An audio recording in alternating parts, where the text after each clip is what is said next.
because your impeachment complaint just got killed last Monday. It will be an introduction for you for the late author of the impeachment complaint. I'm sure he's came naman with that kind of tukso-tukso. Our Magdalo party list representative, Gary Alejano. Good morning, sir. Okay na po. Good morning po, Ma'am Marichu. I'm sorry to be invited in your program po. Actually, bumukin ko na si Senator Trillanes, dapat kayong dalawa inipitahan ko. Tapos manager ka na niyan. Sabi niya, okay, I'll make sure that Gary will be there. And I was glad that we were able to convince you to come here, sir, today, because you are still the hot topic of the week on the just killed or the just slain impeachment complaint. So we will no longer dwell on the past, but we will move on forward.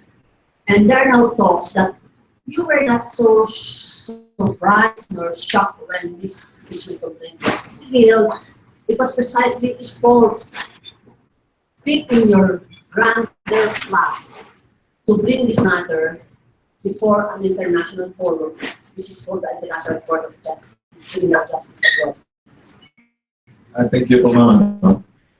I just would like to clarify po na when we filed the impeachment complaint, di po namin inisip yung International Criminal Court. At ang itong impeachment is a process, legal process, where we could hold the president accountable. And this is only the legal remedy in the Philippines. Well, they're saying that this is a political exercise. But we're also saying that aside from it's a political exercise, a numbers game, this is also a way of providing justice, accountability to all impeachable officers. And that when we remove the immunity of the president, he could be charged before, kasi ho ang presidente ay immune sa mga kaso. So, hindi talaga siya mga kaso. 6 years. No, ngayon po, ang pag-file ho natin ng impeachment complaint, this is a concrete action. O kayo namin sa isang reklamo ang aming opposition sa mga pulisya niya, which are detrimental to the democracy, to the interest of our country. Kaya nga ho, in spite of the odds, nabanggit na rin ho kanina, na maraming kaalyado ang Pangulo, we still file the impeachment complaint. And we try to talk to members of the Congress. And apparently, nung dumating na tayo sa stage na ito, I admitted, sa aking mga statements, that at that point, wala ko tayong required numbers in order to automatically transmit the impeachment complaint to the impeachment court, which is the Senate. And that we have to go through the process at the Committee on Justice. Ngayon po, I advise those who signified support that kung hindi man lang tayo makakuha letters, hindi na huwag na ho silang mag-sign, huwag na ho silang lumabas. Kasi ho, I really understand, ito yung atmosphere na aking nakita. Merong atmosphere ho ng takot, not only on the real people killed on the streets because of the war on drugs, but also on the investigations conducted by the agencies of government to critics of government. At unang example mo dyan, si Senator Lima. So ang mensahe na binibigay doon, especially to the politicians, those who are going to go against the policies of the president, this is the example. The same thing will happen to you. Kasi kung mahilig yung presidente magmakala na wala na mahong ebidensya. And by that alone, you are, kumbaga, tried before the public. Ang hirap po tawid. Ngayon ho, mga pagkamalang kahong at sinabi ng drug lord, merong nataniman kahawon ng droga na hindi naman ho dinit sa atin na nangyayari yan. Walang panahon tawid. You cannot defend yourself before the public, especially those information coming from the president. Po yung threat. Understand that. So, ang sa akin ho, since wala ho tayong numero, we'll go through the process. And alam mo natin ang pwedeng mangyari doon sa Committee on Justice because it's a numbers game. But again, I continue to hope na kahit pa paano magkaroon ng semblance of fairness, semblance of order, no, and process. Medyo nagulat na binigyan naman ho ng 2 to 3 days of hearings kasi sinabi magkaroon ho ng marathon hearing in order to give me the chance to show my case, no? To prove my case. Kaya na ho sila ho, nag-delve ho sila sa technicality, doon na sila ho kasi I received information na talagang huwag na ho akong pasalitain. Kita doon na I wanted to explain, no? When I was asked the questions, I even asked the chairman to acknowledge me so that I can inquire on the basis on the decision of the resolution committee, whether insufficient or sufficient yung form, and then substance, and then the sequence para malaman mo natin. Informally, I also asked if I will be able to deliver my opening statement para ano ko lang ho, malatag kung anong reason kung bakit pinay ko yun. But I was not given the chance. So, and when I was asked, ang parang ako nga sa witness stand, I am not allowed to explain yung answer yes or no.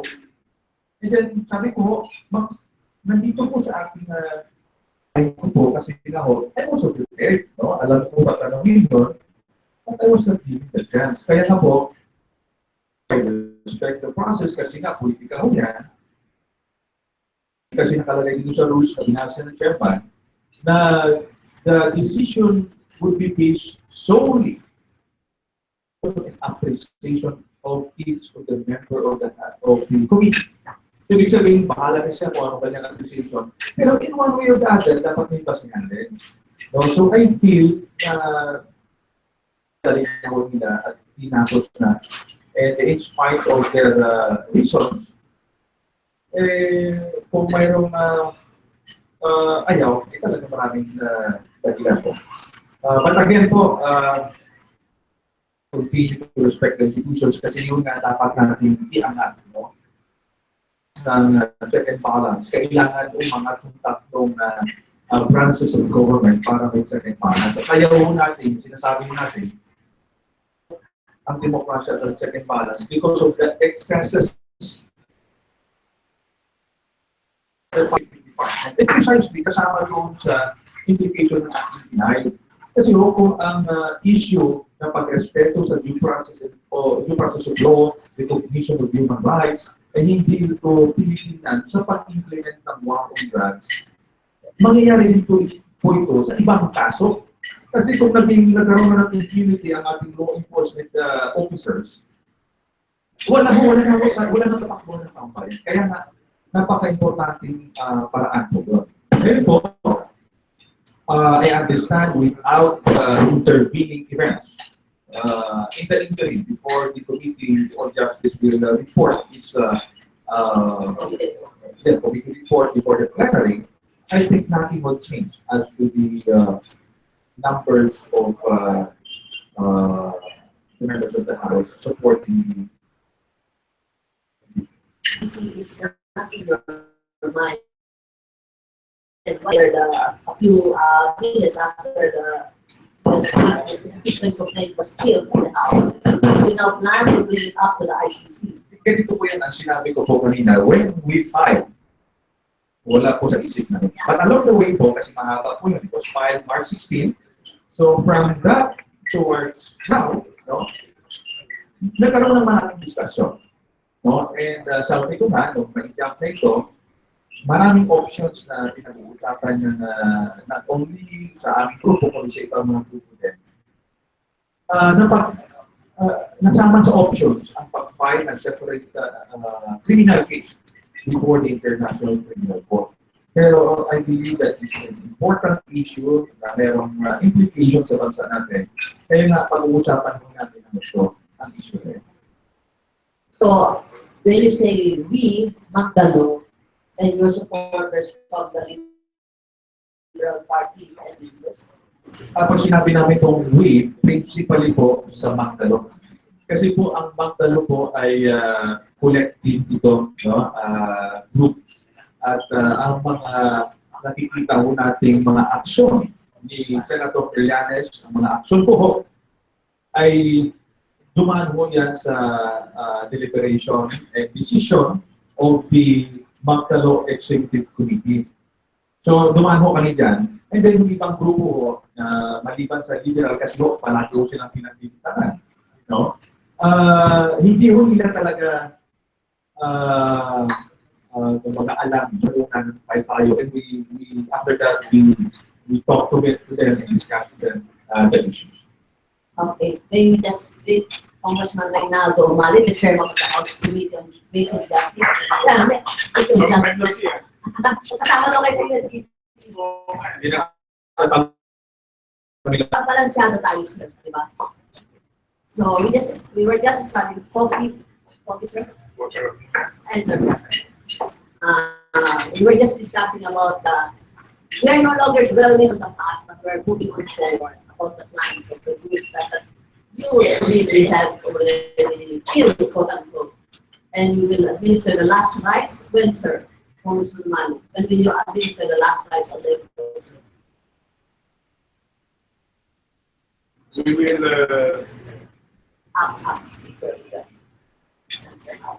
we will complete the report siguro by next week. We will approve it in the committee, and then we will refer it to the rules committee for probable inclusion in the calendar of business. Congressman Alejano was telling us that you have set things on the list para 1,000.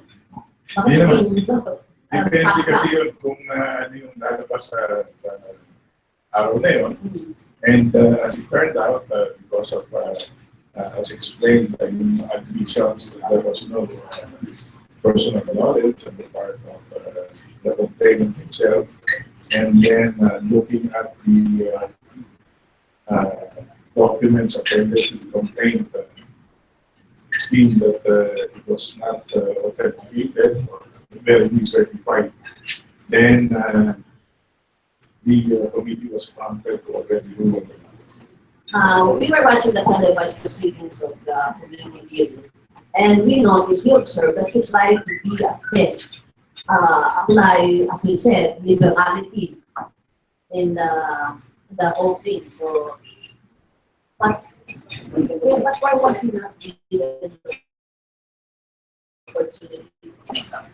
It is not in accordance with the rules. This is a separate rule that we are applying. This is not like any other hearings that we conduct in Congress and in the House of Representatives. This is a constitutional duty. This is an impeachment proceeding. That's why we follow a different procedure, which is also published separate and distinct from the rules of the House of Representatives. And then, of course, we have to suppletorily apply the rules on the rules of court and the rules on evidence. And this is where we got stuck. And when it became apparent that on the admission of the complainant himself, Congressman Alejano, that he had no personal knowledge of any of the allegations. And we were prompted to already rule on the matter. Otherwise, we will be discussing, in the course of the discussion of the substance, matters which are only hearsay. So, the plenary will just. Okay. Waiter, sa Congressman Alejano. Gusto ko lang po mag-respond doon sa actually mayroong general rules ng impeachment proceedings. Walang specific rules at wala namang nakasaad doon na hindi po ako pwedeng magsalita kahit opening remarks. Actually po, we had an informal discussion that I will be allowed to have but it was not given. So, pag sinabi kasi yun that we will treat the proceedings legality, hindi naman ho talaga strictly, but it turned out to be in strictly prohibited proceedings because I was not able to have my opening remarks and even answer fully, go to the statement that I have admitted na wala ho akong sa lahat doon sa personal knowledge doon sa aking impeachment complaint. I just would like to clarify that because ang question na kung saan ako sumagot ng hindi, wala ko akong personal knowledge. Yung tinanong ko ako, nakita mo bang pinatay yung mga 8,000 na yan, ba yung personal knowledge ka dyan? No? Personal knowledge na yan. And I want to explain, pinuputol na ako doon dahil pinatali ako sa yes and no answer. Now, it's bad, no? Yung personal knowledge po ay dalawa po doon, no? Mga policy pronouncements, public speeches ng Pangulo, sa mga records, sa mga Malacanang, doon sa mga nakikita ko natin ng mga reports, example sa mga different organizations. I have personal knowledge na hindi ko kung Pangulo. Actually, it's already a public knowledge. With abogado, parang admitted na yun, hindi na kailangan ito sa korte yan pag mayroong public knowledge, no? Notice ang sinasabi ng aking abogado. But on the issue ng patayan, no, at yung bank accounts, sabi ko, personal knowledge that there are witnesses who testify, no, and even those who did not testify, I read the affidavits and I compared it with their own statements and nakita ko po ay tama. So yun po yung personal knowledge ko doon sa witnesses and personal knowledge ko doon sa mga public pronouncements. Kung technical po yan, basta yun na po ang sa akin. Now, if kailangan pag-uusapan, and then sana ho ang naibigay doon at na-improve sa dulo na hindi ko talaga alam o wala akong diretsong alam, ay sa stage na kung saan i-require na ako ngayon na magsasubmit ng authenticated na mga records at mag-lista ho ako ng mga witnesses na ipapatawag mo nila o magsupina ng mga records para ma-prove kung totoo ba ang mga sinasabi ko. Makita at ma-appreciate ng members of the committee based on those available documents or evidence, kung yung aking narration of facts or recital of facts doon sa substance ay totoo o hindi. Totoo, mapuprobo ng committee na nagsisinungaling mo ako kung hindi tama ang aking sinasabi. Just given that opportunity. But again, I respect the proceedings of the committee dahil po sila naman po ang may control ng committee and I respect that. Before that, let me just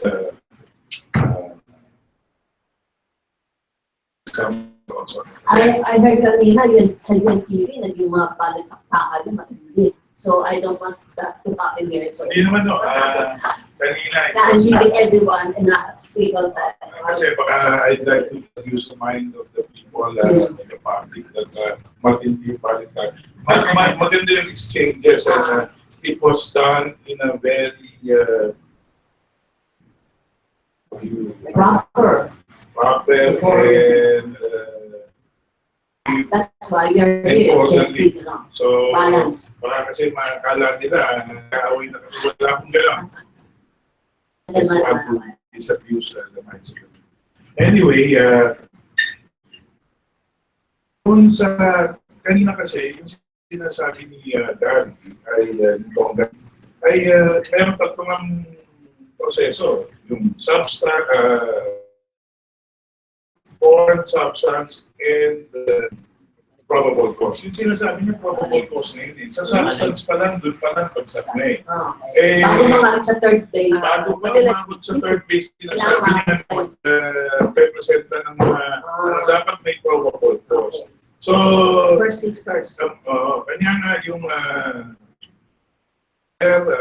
you're coming and this is a legal proceeding, we have to go there na nakita mo na kung ano yung dapat mong gawin at every stage of the way. And I am not the only person who has control over this. Yes, you're just the chairman. I am the chairman. I cannot even vote. It comes from every member of the committee on justice. 50 members. Pero yung 40 na kapatid. mahigit naman 42 yung merong mga kumuha. And unanimous decision. Tumayo, pero meron din po hindi tumayo. Kaya unanimous in the sense na walang kumontra, walang nagtira. Pero yung sa 50 na yan, paano ang balance ng mga parties? Nandun nga lang yung minority, kanya nga sinabi ko. Pina-speak pa niyo si Congressman Lasman, di ba? Kasi hindi siya member. That is correct. So yun yung liberality na sinasabi. Even in the determination of or we were quite liberal in that. And we were quite liberal in the sense that yung last, after all had already gave their manifestations, I also gave Gary the chance to speak at all at that particular point before suspended the executive session kayo. Executive session for me.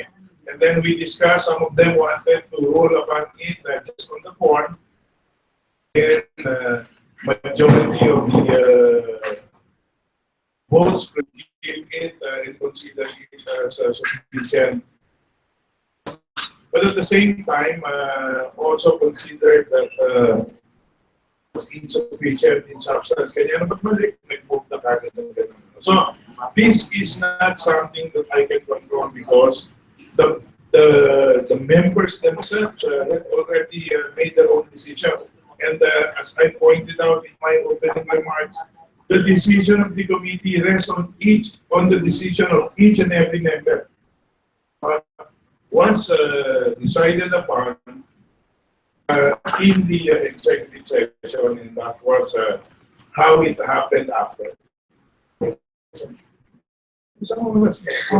Kaya pala maganda yung turnout ng wala nang awayan kung lumabas na kayo. Settled na. But if you have noted, originally, we ruled na on the form alone, and then we give it a liberal interpretation yung form, and so on. Kasama si Kong sa Hindi executive. ko siya member naman. Okay. So, kung pa lang sa loob. And that is how it is normally in Congress, in the House of Representatives. Gusto ko lang ho i-explain ho sana yung different bases doon sa form and substance sa doon sa probable cause. Kasi sinabi, walang sustansya. Ano natin muna yung requirement doon sa sufficiency of substance. No? Ordinaryong mamamayan, parang walang sustansya.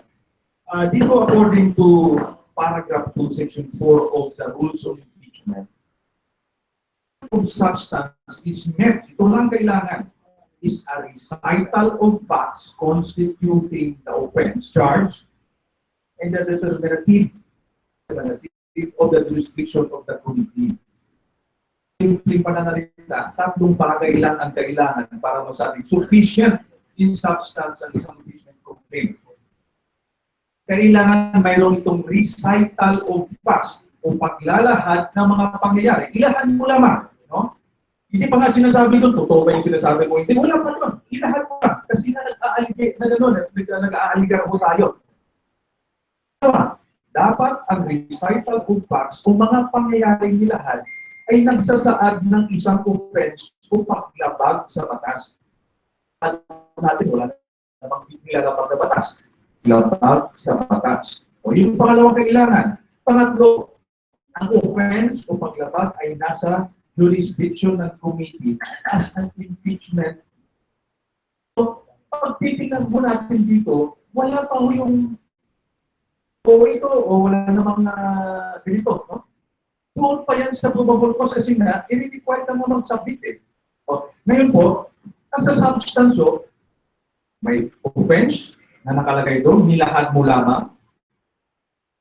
Kapag nagkakaso, totoo ba hindi, ipupunta ho natin yan. Sa tingin ko nga ho, istorya lang na dapat po yun. No? I was about to read my explanation even to the questions of form and then sa substance, hindi lang ako nabigyan ng pagkakataon. But again, in spite of this process, babagsak pa rin ho individual members' appreciation of what's happening. I heard you say that this is a sui generis process. What probably was not mentioned is that the rules of court and the rules of evidence is supplementarily applied to the rules. Supplementary, it depends upon the body whether to apply it or not. Yeah. Hindi yun depends. Pag wala hindi ho nakasaad yun sa rules of impeachment, i-apply mo po yung iba. Yun ang mag-fill in the gaps. That will fill in the gaps. And that is probably what Gary failed to realize.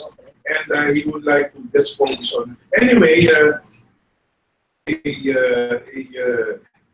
legal proceeding, yung kaninang ina-explain ko pa, yun yung aking gusto niya explain. And then let me just read the pertinent portions of the rules, no? Even the Constitution, hindi lang po ito rules. Siyempre, sa Constitution, hindi po natin may nalagay ng lahat. We have to give it flexibility so that we can conduct an orderly proceeding. Anyway, Constitution, a verified complaint for impeachment may be filed by any member of the House or by a citizen upon a resolution of endorsement by any member thereof. So there are two you can file. One is a verified complaint.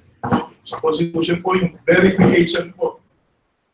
Sinabi niya sa verification that he has personal knowledge of the allegations, the material allegations contained therein from authentic documents.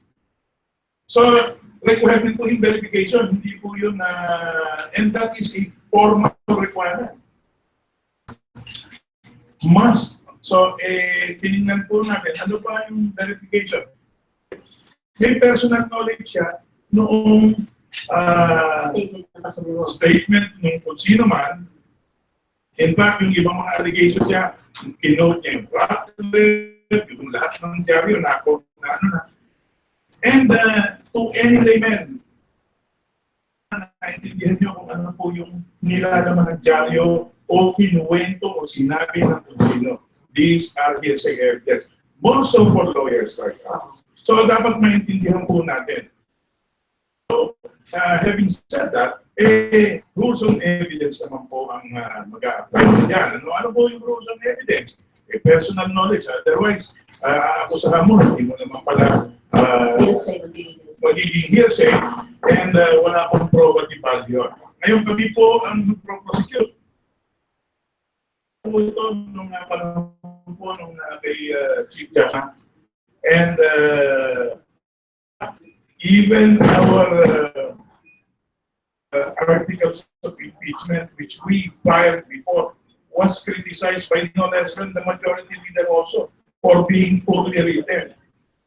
And we had a difficult time, we had a difficult task because of the many requirements of the rules of court and the rules of evidence. You must comply with all those rules.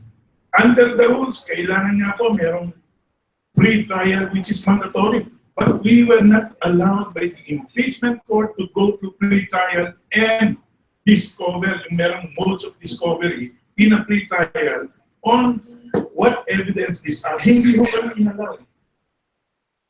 So ito po yung sinasabi ko, and even when we were already able to subpoena from the impeachment court to subpoena the Philippine Savings Bank, able to force the bank to reveal any and all information of the bank because this is in violation of the bank secrecy law. But yan, batas na. Kanya, I hope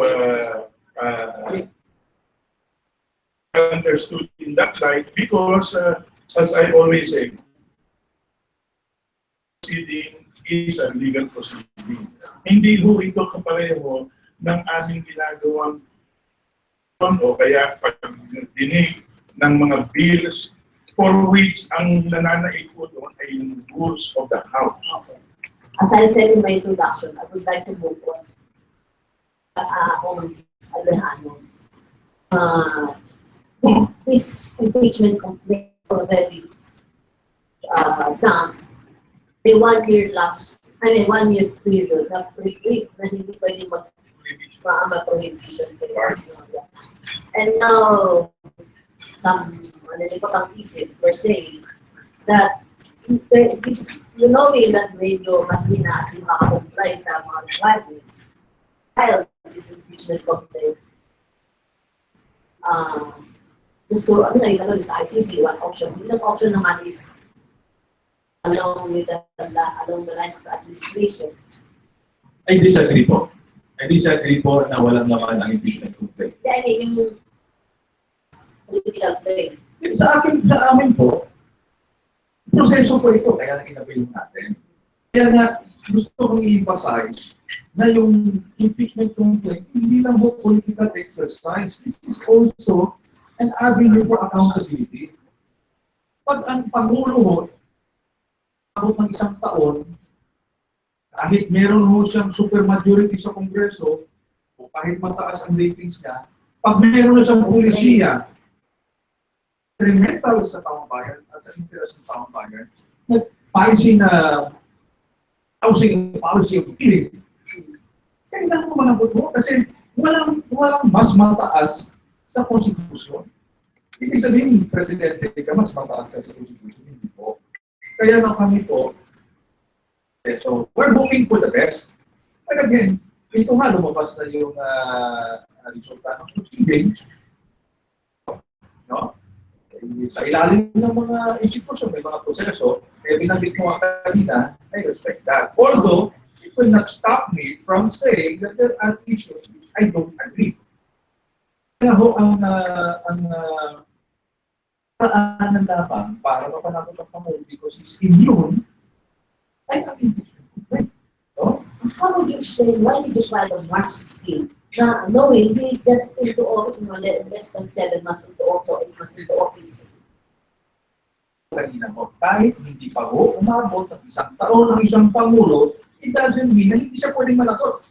Example ho. Pero ang pinapanood sa kanya, yung double secretary siya, gawa ng charges. Hindi na ho yung charge. Ilagay ho natin dyan, i-down natin yung background. Kasi mo yung template na ginawa sa Davao, Del Quad, yun na yung ang global policy elevated in the national level. Yun po yung ginagawa. Sabi ni President Duterte, ginawa ko sa Davao, gagawin sa national. So, kung tumaba man yung dagat sa Davao, yung sa Manila Bay, patatabahin ko yung mga isda yan sa mga bangkay na pwedeng mamatay. Ilagay mo natin. And hindi po pwede dahil Pangulo na sa ho, ay excuse na sa mas murder na nangyari doon sa natalo yung impeachment complaint mo, bakit hindi yung run after pa ito? Chief implementers, the law enforcers themselves. Kaya nga po, kasama doon sa tawag natin, itong mga ahensya ng gobyerno, at sino po yung nag-utos? Sino po nagkaroon ng policy direction? Definitely po may liability ang mga heads of agencies. Now, kaya nga ho, kami last year pa na nag-request na magkaroon ng hearing on extrajudicial killing, violation of human rights. Wala naman hong hearing sa Kongreso, sa Senado po. Kagrian natapos agad. No? So, nagkahanap din po tayo ng avenues upang malaman at kami ho makatulong din. Kasi we don't agree with the way it is being carried out. Natanong ko, sir, natalo na yung impeachment complaint mo. Ngayon, we will now run after these people, these teenagers. On their own capacity, para sila ikumanta. Yes, ang atin po, kaya nga ho, hindi naman agaran kaagad din tayo, pag-discuss mo yan ng grupo. Ngayon ho, at yan ay sitwasyon sa impeachment complaint na ipal, na pag-usapan ho namin ano ang next na option. Now that you have dispensed with the first impeachment complaint, ngayon, nakabidera na ngayon yung Vice President. Ano naman po ang iyong, will you apply the same set of rules? Definitely. Ako po ang role ko, and that is what I've been saying all along. Ako po ang role ko is chairman of the Committee on Justice, and I have my own agenda as chair. Of course, I have to look at yung directions of the President and what did the President say. War on, priority niya, yung war on drugs, war on criminality, and war on graft and corruption. You know? And kanya nga po, binago ko po yung Committee on Justice structure. And focus on that, and so I now have 4 subcommittees. One that will deal on judicial reforms, reforms on enforcement reforms, and finally on correctional reforms. Hearings, yung 5th. Kanya yung 4 po, hindi ko naman kaya pagpaguhin na yung ugali yung paano. Pero ay napaka-importante because these are the to be able to reform the criminal justice system, and that is what we are focused on. Po yung agenda ko na I do not want to pin my hopes on the impeachment of the President to reform the criminal justice system. There are so many ways of scaling a cat, and my way committee is to institute any and all reforms that I can do in the best possible way I can of the 4 pillars of the 5 pillars of the criminal justice system. Fortunately, because of this impeachment proceeding and any impeachment proceeding will derail me from that mission for me to be able to reform the criminal justice system. And so, the chair of the Committee on Justice, yun ho yung aking priority. And so, even in the past actions that I took, kahit po mag-hearing kami ng 14 hours, okay lang po sa akin yan, for as long as I am able to dispose of whatever content with as a committee at the fastest way possible, no? Yung kay yung sa correctional report ito, yung yung di ba yung NPP draft rate. So namin 29 days the history of congressional inquiry. 29 days. 29 days. May committee report na doon. Tapos na-approve po ng plenary po. Anong batas po? Unanimous. Anong batas po? Ay hindi lang po, report po ito. Pero marami na pong nangyari din sa report na yun. Marami pa pagbabago ang ginawa sa correctional, sa believed prison. Marami pong mga panukalang batas. Ngayon, tuloy-tuloy po yung subcommittee para tapusin po yung mga other reforms that are needed on correctional. Judiciary.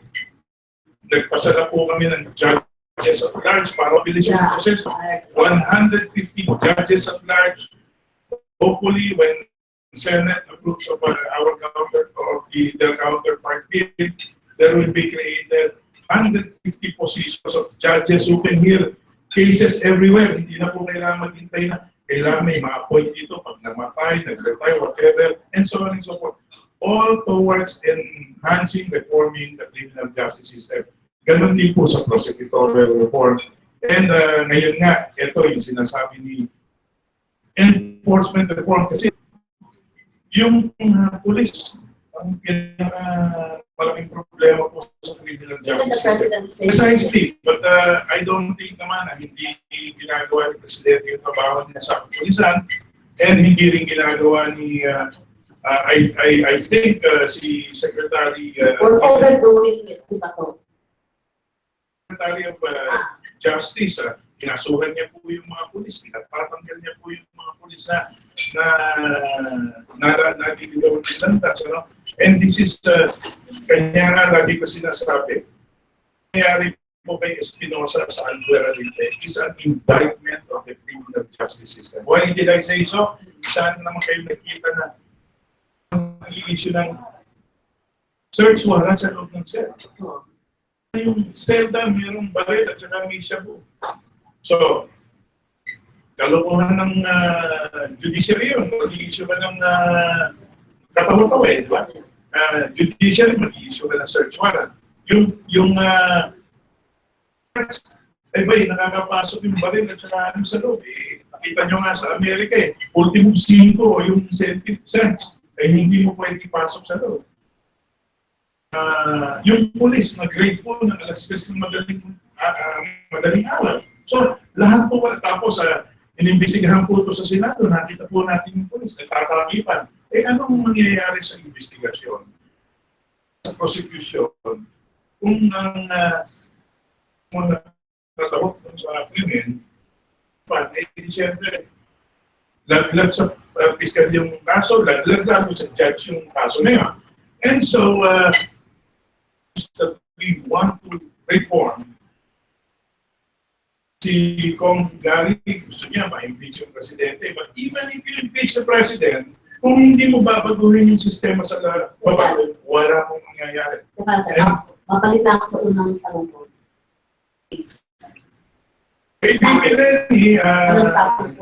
Hindi ko alam dahil wala kang endorsement. Pag wala pong endorsement, hindi ko aabot sa committee of justice. So, yun, ngayon, kanina namin sinasabi, ombudsman, ewan ko kung may nakapile na, kung naman, wala pa rin endorser. So, nangyari sa'yo, hindi na nagpapirma ng endorser. Okay.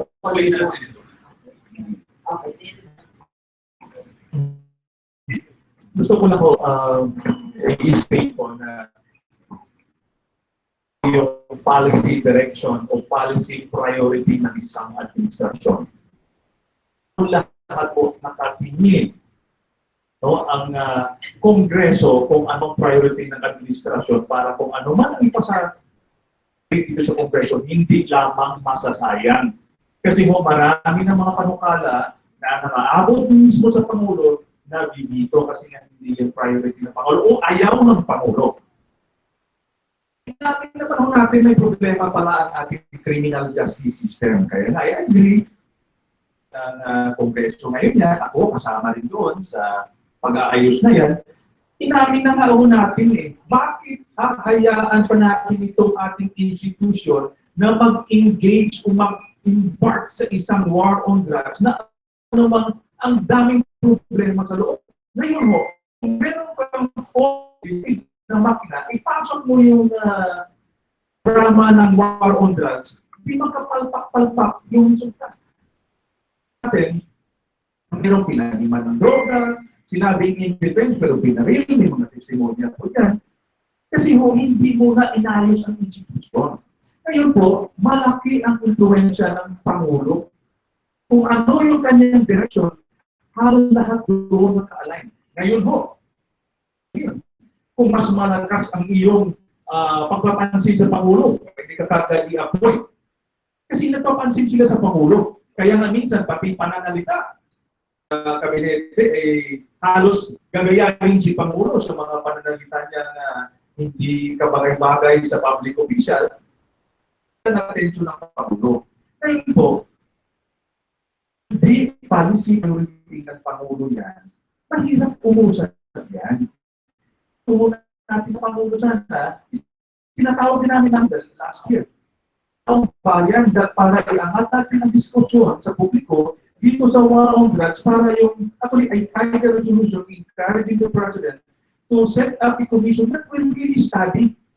Pag-aralan talaga itong war on drugs kasi nga, in other countries, marami na po. And sinasabi nga mismo, pumunta na si General Bato sa Colombia. War on drugs, sinabi nga mismo ng Colombia, it doesn't work.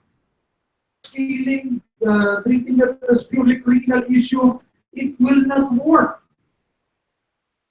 Kasi nga, kaya sa akin, no, this war on drugs, unprepared, kaya marami yung namatay. Okay lang naman so sana. Wala na mga pangulo, papabago ang kanyang mga salita. Kung kinabukasan, wala namang namamatay. Then, pagkatapos na kanyang mga panisidunas, hindi pa pagkatapos tuloy-tuloy, yung mga maraming namamatay sa lansangan, at yun nga, lumaban, rules of engagement, mga PNP, hindi na sinunod. Kasi na, sinabi ng Pangulo, patayin niyan. Kaya nga sinabi ulit kay Espinosa. The hearing. I asked General Bator, there's an information to assign members of CIDG Region 8. Altogether, they were plucked out from different stations or units at inassign mo sila sa CIDG for a mission. Kaya nga, hindi masagot ng General Bato kasi mayroong order sa taas. When they were relieved, they ordered to reinstate that. Sinabi ng Pangulo, naniniwala ako sa pulis. Kahit kasuhan tayo, I will sign it, i-pardon for you. Kaya nga ho, maliwanag ang policy ko ng Pangulo. Ngayon kung ilalabas ko natin itong programa natin sa mga detektibong mga nakita natin, ano ang kalalabasan? Kaya nga, ang atin mo, okay na sana kung walang namamatay at priority ng Pangulo, ito natin ang reforma sa mga ahensya. Can I just rebut? I mean, just back up my line reasoning. The impeachment president, of course, somebody has to replace him. So, in your mind, the next person, the constitutional successor, the vice president, if she's not impeached, you can work in truly or not. Ipapalit mo yung better leader.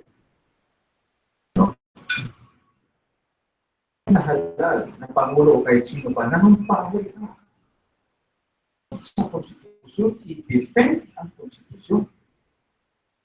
Ngayon, lahat naman ho eh. Kung sino man ang papalit, regardless kung si Vice President yan, ini-expect ko natin na susundan ng patas. Ang nangyayari ho kasi, I have the protect the people. Eh kahit yung mga human rights, wala sa akin yung mga human rights na yan. Judiciary, pag mag-TRO kayo, ng constitutional crisis, hindi ko kayo susundin. Yun yung point po natin. Tayo, i-reform natin yung institution. Long term po ang intention, ang effect sa ating bansa. Kaya mo namin, ang source ng itong mga pag-shortcut ng mga proseso, Pangulo. Kasi, okay sana kung walang namamatay. Napapahina yung proseso. No? Ngayon, kung sino man ang papalit, regardless, we're not working for Vice President Kennedy. So, we expect na kung sino ang papalit yan, ay sumunod sa Constitution. Maritime two things. Parang ako kasi gusto kong Sir, PDP lang ka, no? gusto kong meron na akong mga gusto ginawan. Yun ang muna. Yun na nga, tama yung tanong mo. Pahiyang rin na palitan si Presidente. That these things will no longer happen. Mare-reform ba natin immediately ang sitwasyon ng Pilipinas para sa Presidente? Because yun lang naman ang objective ng impeachment, to remove the President. So, pangalawa, sinabi, pronouncement, policy pronouncement. As if, pag mayroong ganong pronouncement, that is already the policy. On that, no? Kasi, ano mo, lalo na kung galit ka, lalo na kung nakikita mo problema. How many million people are already hooked? Ang daming tokhan, ang daming sumurrender. Ngayon, may pabalik-balik na sumurrender na, ngayon ay involved and so on and so forth. Ang kagrabe ang problema ay, ang sabi nila, ang solusyon dyan, poverty. Kailan natin masosolve ang poverty sa, kahit saan may poverty. So, are we gonna wait for poverty to be alleviated before we even act on these problems on drugs? saying is that it's not the policy. It is up to us government because ito yung pangatlong issue ko. The president is not the government. There are three departments under the Constitution consisting of the government. That is executive, legislative, and judiciary. Parang si presidente na ng gobyerno, pag nagsalita ako, patas na ito, hindi gano'n. That under the Constitution, there are three branches of government which are co-equal. And that, yun ang sinasabi ko, while impeachment is a process by which you can remove the president, recall and end all our problems in the country. Okay. Open the floor to questions. Sige, line up na kayo, introduce yourself, magsasalita ng pag-sisir. Sinabi ni Ray, ang Pangulo ay hindi siya ang gobyerno. Tama po yan. Precisely. Ang tao ang nasusunod dapat sa bansa nito. Kaya nga tayo nagreklamo kasi gusto niya hawakan lahat. Na ang drugs ay hindi masosolve kaagad kahit sa lifetime ng Pangulo. Tama rin, ang poverty ay hindi masosolve. Eh, huwag mong shortcut. Huwag mong mamadaliin. Kahit na. Kasi hindi lang ikaw ang Pangulo. Hindi lang ikaw magiging Pangulo ng bansa ito at hindi lang ikaw magsosolve ng problema, collective ho tayo. Kaya nga ho, pag sinabi, hindi ko sinasabi pag natanggal ang Pangulo, assurance yun. Ang sinasabi ko,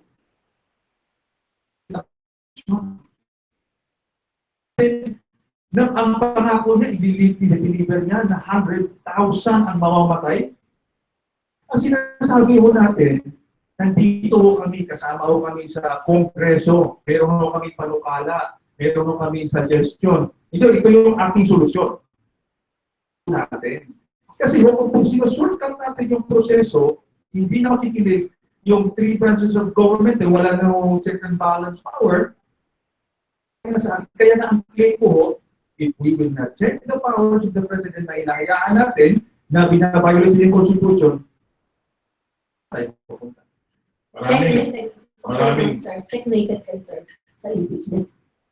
Maraming pamamaraan, kanya nga gustong balikan yung suggestion mo. Okay, tapos na tayo sa impeachment. Ba't hindi natin panagutin yung nasa baba ni Presidente na gumagawa ng hindi tama?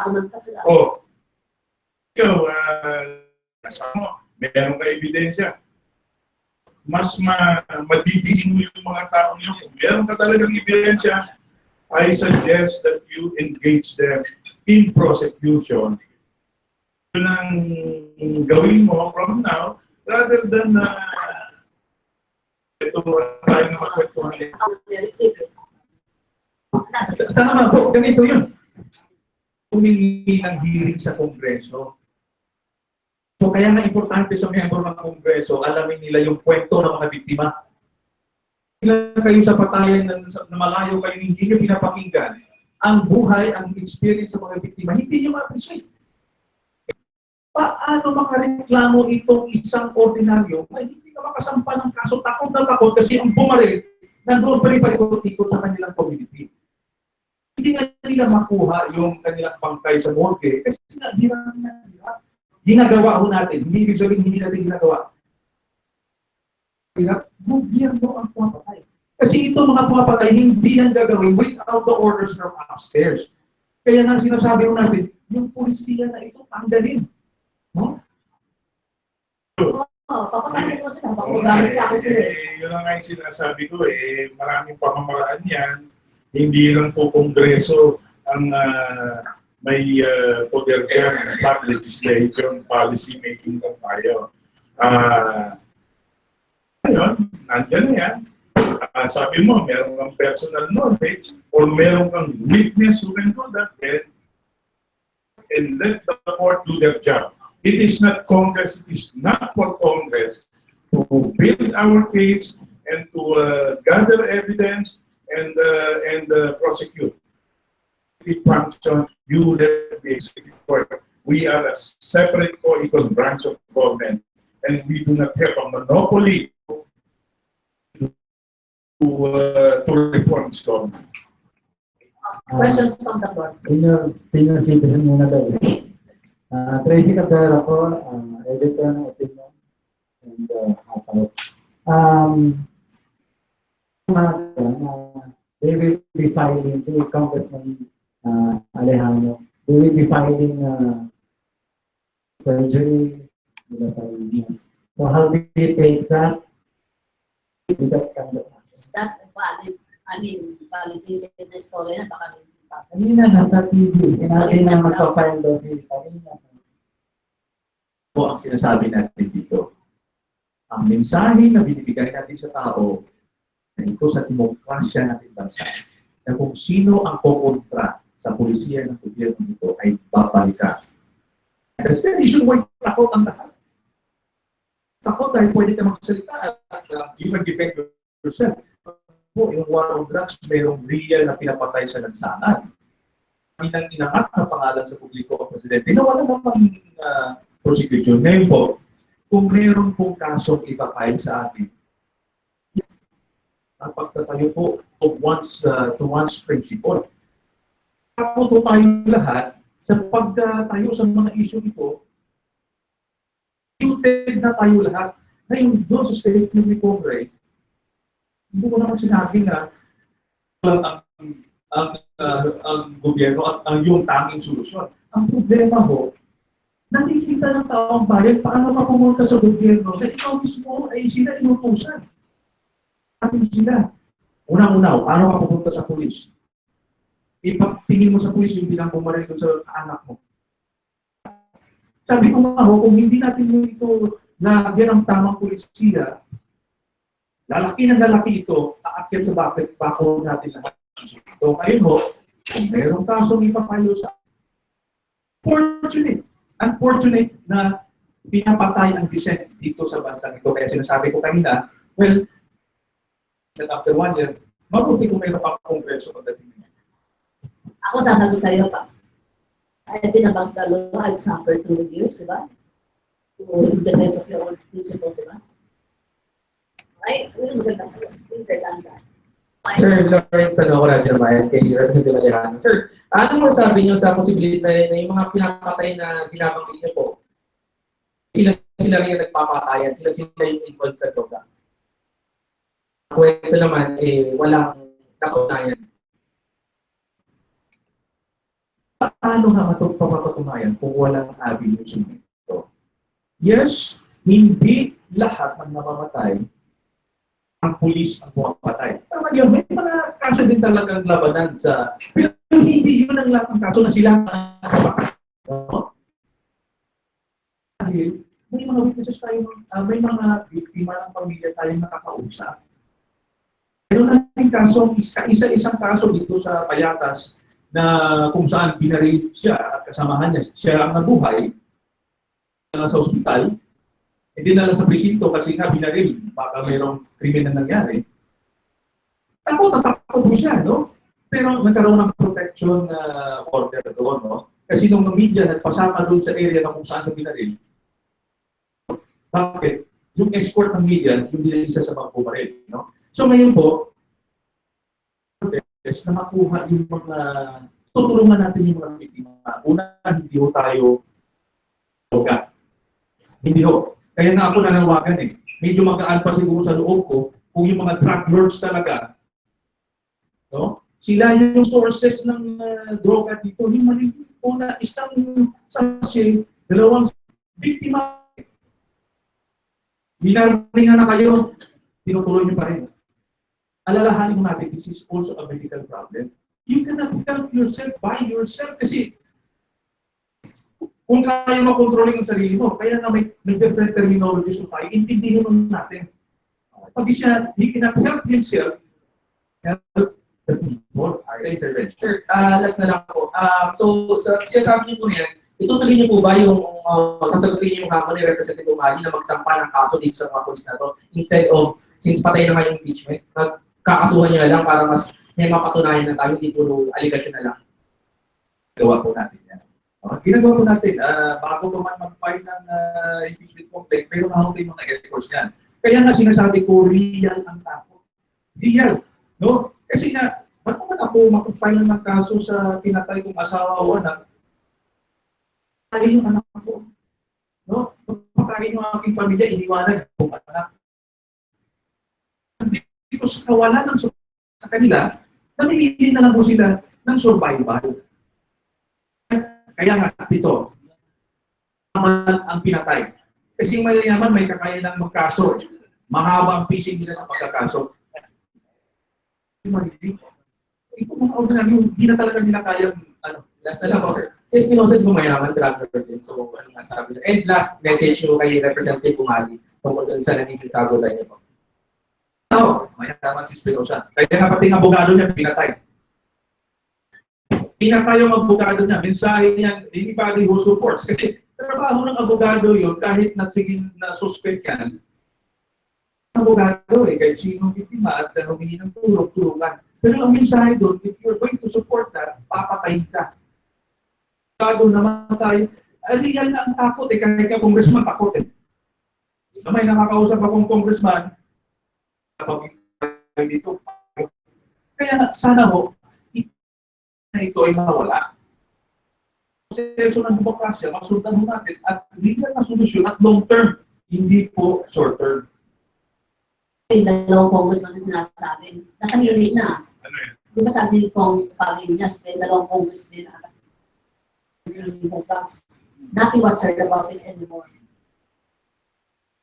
The action from the Congress or the ethics, hindi man na ethics. Hindi po natin alam. Anyway, yun, yung over-generalizing things. Kanya nga, yun yung sinasabi natin, kung meron tayong ebidensya, ilahad natin, ilabas natin, at gawin natin yung action. Because it's not the only way by which we can institute reforms. At kahit ma-impeachment natin ng presidente, ay sa tingin ko hindi naman sitwasyon sa madaling. Ito pong problema natin ng kapulisan, this is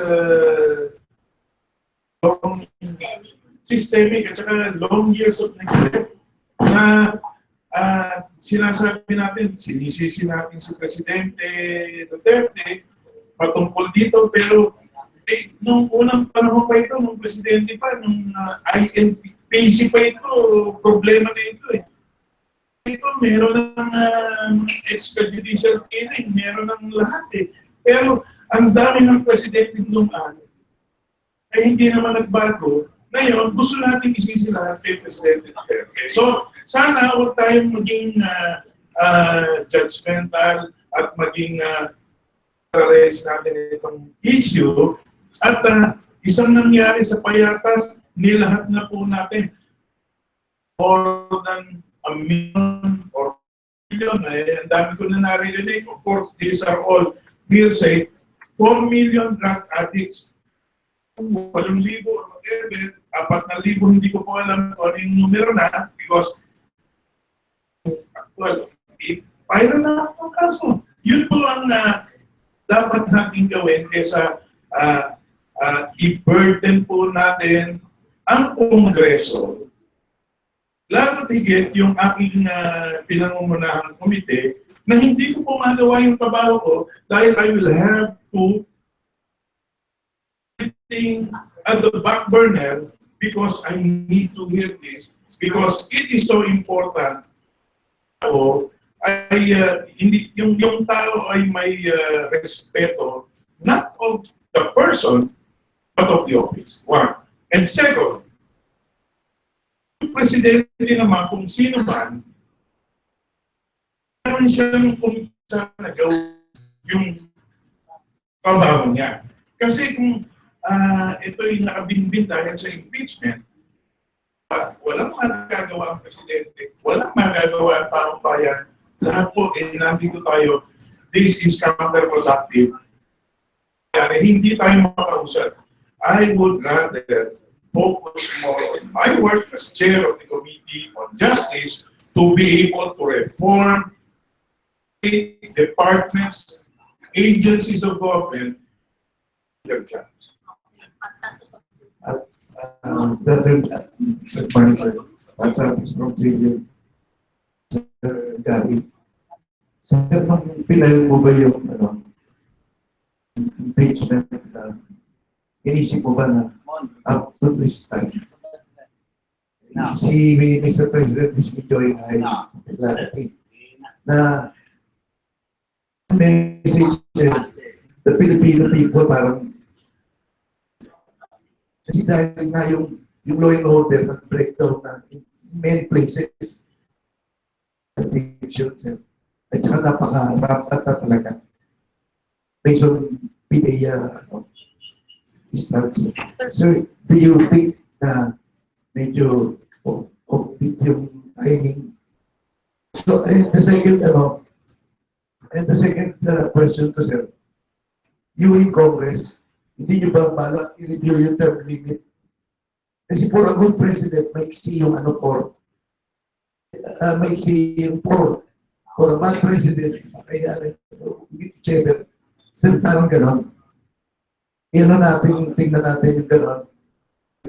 Yung party system na inaabuso. Parang may independent talaga, sir. Kaya lahat may breakdown. Ito po yung sagot dun sa inyong katanungan. No? Sinagot ko na ho kanina. It doesn't mean na meron kang taas na rating. Okay lang po, ipatuloy mo yung policy feelings. Ngayon, wala hong paliwanag na public discussion sa war on drugs. Wala ho. Ang tao ay nakikinig lamang sa anong sabihin ng Presidente. Even the 4 million is a bloated numbers. When I ask today, where did you get that? It's just estimation. Estimate. Ang pinipicture natin sa publiko, na pag sinabi natin 4 million, ang picture natin yung lulong na lulong, wala na sa sarili, wala sa utak, at namamatay ng tao. Is 1.8 million users in the country. And 10% yung heavy users. And karamihan pa doon, cannabis, marijuana. And then meron doon occasional users, once a year na user. So napipit kasi natin na nag-create tayo, nag-create tayo ng atmosphere na marami ng zombie nagkakalat sa Pilipinas, 4 million, kailangan patayin mo sila lahat. They're not capable of thinking, kaya nga kailangan patayin mo sila. May bibigay natin sa taong bayan. May public discussion, kasi ang issue dito ang Presidente. Dapat mayroong maliwanag na policy discussion dyan. Katulad ho niyan, sabi ng DDP 1.8 lang. Dahil inuulit-ulit ng Pangulo, na pwede siya sumunod sa Pangulo ng 4 million, pero pag tanongin mong basis, sinabi ng Pangulo, estimation. Point natin, we should not picture this country, a country that is in brink of collapse because of that. I don't think so. Ngayon po, I agree. Ang problema po, matagal mo yan. Kaya hindi dapat natin sinushortcut. Sinushortcut. Ang isang Pangulo ay nagpo-contribute sa ikabubuti na anumang institusyon ng ating bansa. Hindi lang siya ang sagot. Tama po yan. So, in favor that to extend the term of the President. Chacha. Kasama po yan sa discussion, pero I cannot say for now, giving President Duterte the tako na magkaroon tayo ng extension. No? Chacha. I-reform ang ating constitution. Na yung term limit, remove. Hindi no, kasi nga, ito lang ho, doon sa issue kasi pwedeng counterproductive sa atin yan. Ngayon ganito, kakasuhan doon natin yung mga pumatay sa mga biktima. Example po sa Davao. 1,000 namatay doon, nakalakas pa sila ng loob. Kaya nga ang pamilya nagkalakas ba ng loob na magkaso sa Presidente? Yung media na nagkikritisa silang patay na ngayon. Pwede. Kung pinapatay ka, ang lahat na nagsasalita, kasi kahit ano pang sabihin ko na sabi, at kina-portray yung mga ganong klaseng oposisyon, anong mensaheng binibigay mo sa taong bayan? Even to the media, kahit sa inyo. Kung report nyo, bias kayo, or fake kayo. Kasi si Presidente isa lang. Ay, actually, isa lang siya dapat. Kasi yung nangyayari ngayon, parang siya lang. Sa the way you explain things na thanks to the scenario na breaking down, we need to bring this case before an international body, the ICC. That's the point na pwede mo ipasok to elevate ang case when the systems are breaking down. Ganito po yan, ano? Hindi na po ma-account ang isang leader, isang bansa. Kung makapanap ng mismo ang gobyerno, pumamatay sa kanila. Kaya nga, Nangyari sa atin sa martial law yan. No? Sa mga nakarana siguro, alam natin yan. No? parang preventive measure yun, bring it up to the ICC. Hindi, ano natin dito, hindi preventive. Marami libo-libo na ang namatay. Oh, kaya nga, Libo-libo na ang namatay. prevent more. Yeah, We have prevent to more. bring this up before an ICC so that, kasi kung sa courts namin, sa kongreso namin, natatakot mamatay, natatakot threats. Kaya nga po, sabi ko nga ho, kung ito sana ho, tinira yung mga malalaking drug lords, medyo magaan pa sa atin. Abridor, pero sa pag-iisip na sila yung cause ng problema na ito, medyo magaan tanggapin. Yun po yung point ko doon. May balak. Sir, follow up lang. Sir, strong man. Sa papalit-palit. Breakdown. Bumabalik yung isang strong man para sa sitwasyon niya na ito siguro sir, baka obra-dobra bandera. Ako po, nanggaling po ako sa may disiplina at kailangan decisive ang action. Parang isang leader, decisive. Sabihin mo, shortcut yung proseso. Kaya nga ang civilian, military. Kasi yung hindi pwede, ito yung gagawin namin, dadali muna. May Human Rights Office ng Armed Forces, ang PNP meron din. You observe the process. Kaya nga, kung may nilalagay na limits ang ginagawa, at least magawa natin ng mga bagay within the limits.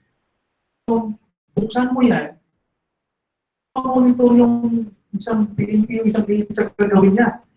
Pag sumobra po yan, tatamaan ang sibigan. We need strong leader. Yan. But, not at the expense ng ating demokrasya, not at the expense sa karapatan ng tao bayan. Kaya, itong mga, we will not tolerate them. Kasi sabi ko nga, picture lang ito ng sistema. Now, ang criminal justice system natin dito sa issue pa lang ng drugs, kayo po, pag may reklamo ka, lupa lang. Drugs. Pero pwede kitang pakalbiman ng droga. Isang, sinabi sa akin ng isang pare, kung pumunta ako sa isang binyag. No, hindi naman siya involved sa droga. Sa issue, kinausap ang isang pulis, tinaniman, ang 50 million doon sa kompetensya niya, nagsara na siya ng business niya. Ang point natin dito, sige, businessman, magkaso ka, takot na takot na eh. Ano naman kayo kompetensya? Hearsay, kasi na walang gustong magkaso. Kaya nga ho, ako yung complainant, and then yung na kaya lumabas, witness, yun ang ilalabas natin. Yun ang point ko. We are running out of time. As part of our program, we ask our guests to give their closing remarks. So we ask Brennan to give his closing remarks. Thank you po, Ma'am Marichu, sa inyo pong lahat sa pagbibigay ng opportunity. Thank you po kay Comrade Omali sa kanyang presensya din. Dito, tayo po, ang gobyerno po ay tinatag ng taong bayan. At para sa taong bayan, ay nasa kanila. But, napakalaking responsibility ng nakaluklok na opisyal. Taong bayan, umaasa sa kanila. Ngayon po, hindi lahat ng information ay alam ng taong bayan kung anong mangyayari sa taas. Especially if you control information, control the flow of information, responsibility din namin not only to represent constituents, but also to educate the public or the attention of governmental officers, power natin, kung mayroong problema. At ito po ang mandato na aking ginaganap. Yan po, tama ho, naggaling mo ako sa military.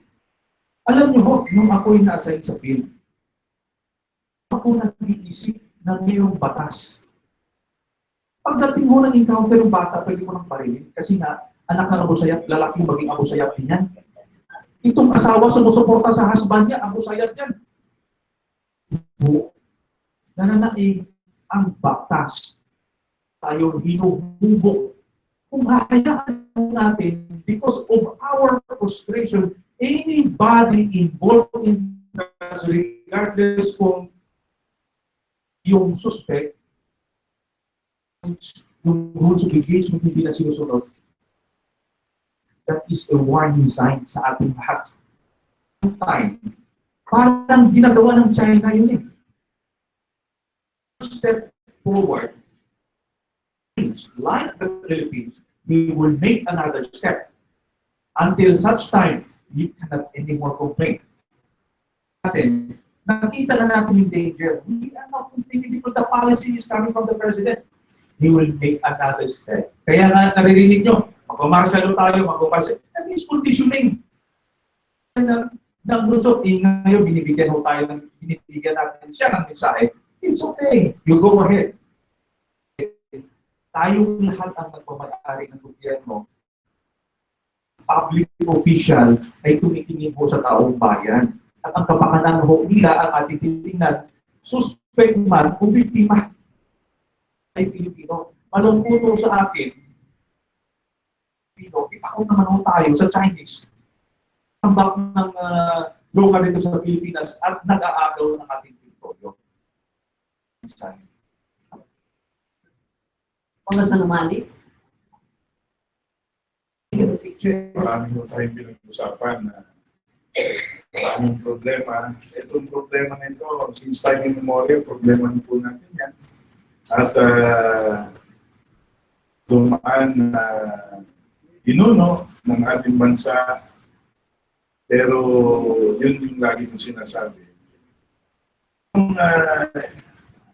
Hindi lang sa presidente ang kasalalayan, kundi sa lahat ng samay ng gobyerno. Pati po yung mga tagapagpaganap sa ehekutibo, sa legislatibo, at saka sa judiciary. Problema natin, kailangan natin solusyonan. At tayo po ay may sarili-sarili po tayong mandato, trabaho, ay huwag natin pong ilihis yung ating ginagawa just for something that natin, or yun ang paniniwala natin. Let us respect each other's belief at paniniwala at conviction. There are so many people who also believe in the President. These things that are happening, so many people believe in the President. And kung hindi kayo bumibili kay Presidente, hayaan natin yung ibang tao na manatili yung kanilang paniniwala, because what we need is a leader who can really reform this country. And as of this time, wala pa tayong isang taon, paniniwala niyo ang magagawa siya, bigyan po natin siya ng pagkakataon.